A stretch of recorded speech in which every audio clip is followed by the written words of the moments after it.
And here we go. Okay, so just the end of November. I can't believe we're already at the end of November, but these are the rest of my pickups for November. And there's not a lot, which is great. That's the way I wanted it. I tried to keep it down to a minimum.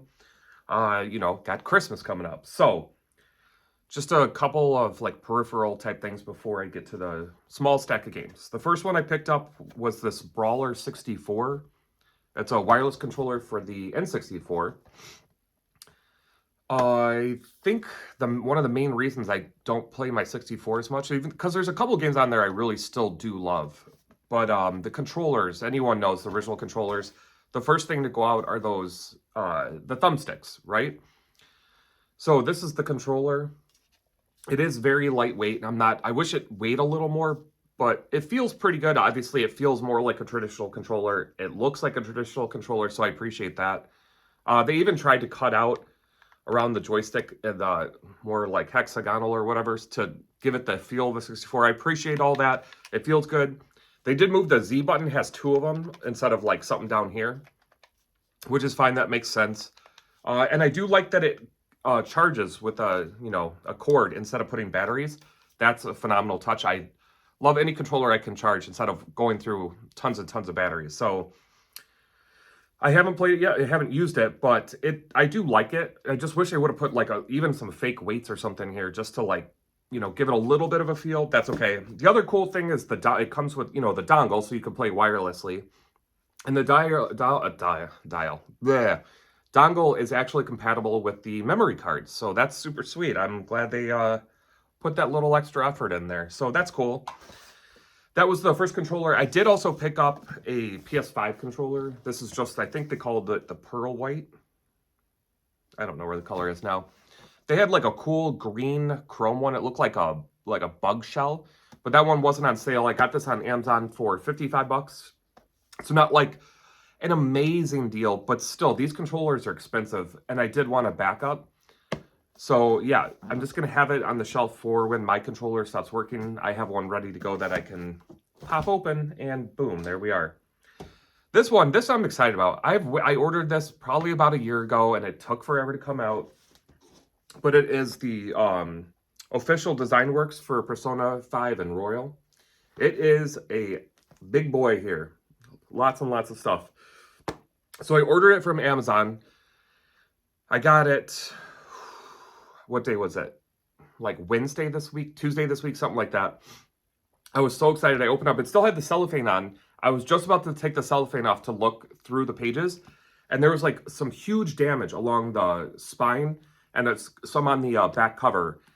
And listen, guys, this is an expensive book. It was like 75 bucks, so I'm not going to pay $75 for a book, any product that's damaged like that. I was super bummed out. So I went on Amazon right away, did the return ticket, dropped it off the next day at UPS, and literally got an email saying they were sending out the following day, and I got this yesterday, right? So from the whole thing took 3 or 4 days for me to get a new one, which was perfect. At least they were able to fix it quickly. But this book is phenomenal. I looked through it last night. It just has so much design work from all the characters, like the side characters to obviously the main characters. Some like old concept art for some of the characters. It's just like, I don't know. I just love looking through this stuff. I don't even know if this page is relevant to anyone. But just the fact that they have all this concept stuff that they were developing. I mean, look how different Akechi looked in this one over here compared to kind of closer to what he was. The only thing I wish they had was just some more writing in here, talking about all the things of the game that they, their thought process for the design around certain characters, why they look the way they look, why they changed, why some of the characters did change. That would be great. I wish it had more detail about the design process, but I can't complain because it does say, it's an art book. It's not here to go that, they're not going that far in depth, I guess. Okay, fine. But I love Persona 5, obviously, if you've watched this channel. But I mean, the artwork in this book is just super good, super detailed. Let me see, I think it's in the back. They have like even some of the locations that they were designing for the game. This is not the best picture, but it was just so cool. Here's some of the computer generated art that they did for, I don't know if that's showing up, guys, sorry. This is an awesome book. If you're a huge P5 fan, I know this is a big investment, but put this on your radar. It is super high quality when it doesn't come damaged. So, okay, those are the 3 non-video games I got. And then I have a really short stack here. It was like 7 games. That's like the lowest total I've had for games this whole year, but that's totally fine. First one, I tried to look up where I ordered this from. I could swear it's Video Games Plus, but I could be wrong. It's just called Absolute Drift Zen Edition, and it looks like a very like minimalistic racing or challenge racing game. I think the art style kind of just drew me towards it. It looked like a slightly different. I'm hoping it's like shorter tracks and just like more skill based. It looks interesting. It looks like it could be fun for a while, so I wanted to give it a shot. I don't know anything about it. I just saw it on sale for all the, they start Black Friday like weeks early, so I don't even remember how much I paid because I don't remember where I bought it from. But it wouldn't have been much, or I wouldn't have got it. Next, I know this is from Video Games Plus, which makes me think I ordered Absolute Drift at the same time. But this is a reprint for Castlevania Lords of Shadow, and it is still sealed for the PS3. I'm slowly building up my Castlevania collection, and for how cheap this was, it was like the perfect time to buy it. Okay, this was an eBay purchase that nobody else bid on, so I got it for a good price, like 12 bucks. But I'm pretty sure this is a repro case, so I didn't pay enough attention to the listing. But it's called Neverland Card Battles. And it looks like a, interesting art style. It looks like a, strategy RPG that with cards. So not my favorite type of RPG, but for how dirt cheap it was, and it has the manual. I do think I paid like $12 for it with shipping. It was like nobody bid, so it was super cheap. So repro case, I guess, is fine. It's the same size as all the other PSP cases. There we go. Then from Video Games Plus, okay, I played the first one of this series on the Switch. I still have it. I enjoyed it. When I saw that they were making a sequel, and now after, like much later, a third, I was very excited. And then I found out that there's no more voice acting, English voice acting. It's only in Japanese with subtitles. And I know the first game did it good enough to make English voice acting. So to me, it was just them really cheaping out. And that kind of bothered me. So I never bought the games, but they were on such good sale for Black Friday that, I just bought them. It's Ryza 2 and 3, some more of the Atelier games. I've got so many Atelier games now. It's a fun series. I like the crafting system. The combat is fun. So, still bothers me that they don't have English voice acting. Only because if the first one never did, and they were like, yeah, we're not adding it for the second or third, I'd be like, yeah, totally makes sense. That's fine. But the fact that the first one does, and then they're like, oh no, we're going to go cheap for the next 2, that bothered me. So I didn't pick them up until now. Okay, my last PS2 pickup for November, probably one of my last for the year.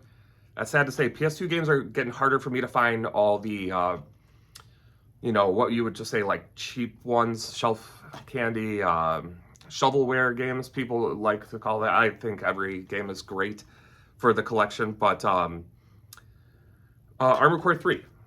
If you don't watch the channel, thank you for watching this, but I'm actively collecting PS2, but only complete in box. So I found this for a really good deal, what I consider a really good deal. Some people probably wouldn't, but I think I paid like 32 to 35, somewhere in there. I can't remember exactly what, because, shipping and eBay fees, but I've been sending some sellers offers now, instead of watching timed auctions. Because I feel like game prices really are starting to right themselves a little bit. And I've been getting a lot of people accept my offers without sending counter offers. Like, for instance, if this was 40 and I sent an offer of like 32 to 35, they'd send an offer back of like 39. So they're coming down $1. I'm like, no, I'll go 35. And they're like, and they just will say no, or they're not really budging. Sellers now, I've had a couple of bids, or not bids, but offers I put out, and they just have accepted right away without countering, which is nice for buyers or collectors. We're starting to get a little bit better deal on games. All right, last game for the month for November, and then we just have 1 month left this year. I'm a huge Atlus fan. I love their games. I think they're one of the best publishers, especially a third party.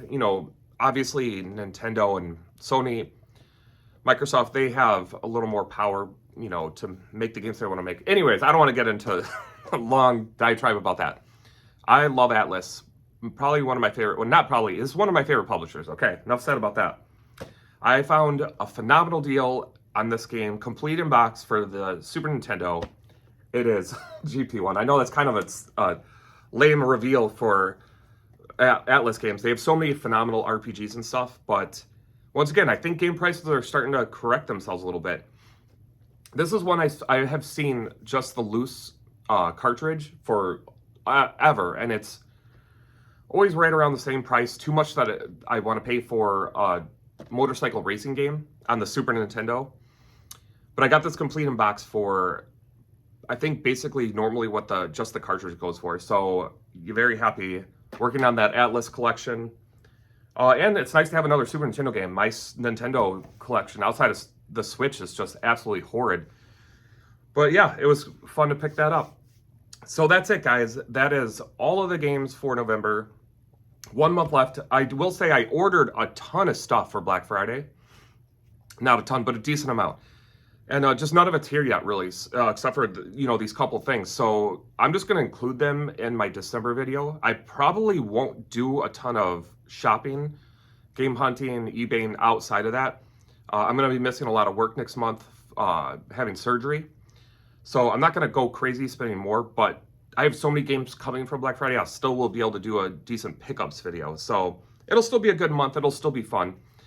But anyways, thank you guys if you watched this whole video. That's it for this. I will see you guys next month. Bye.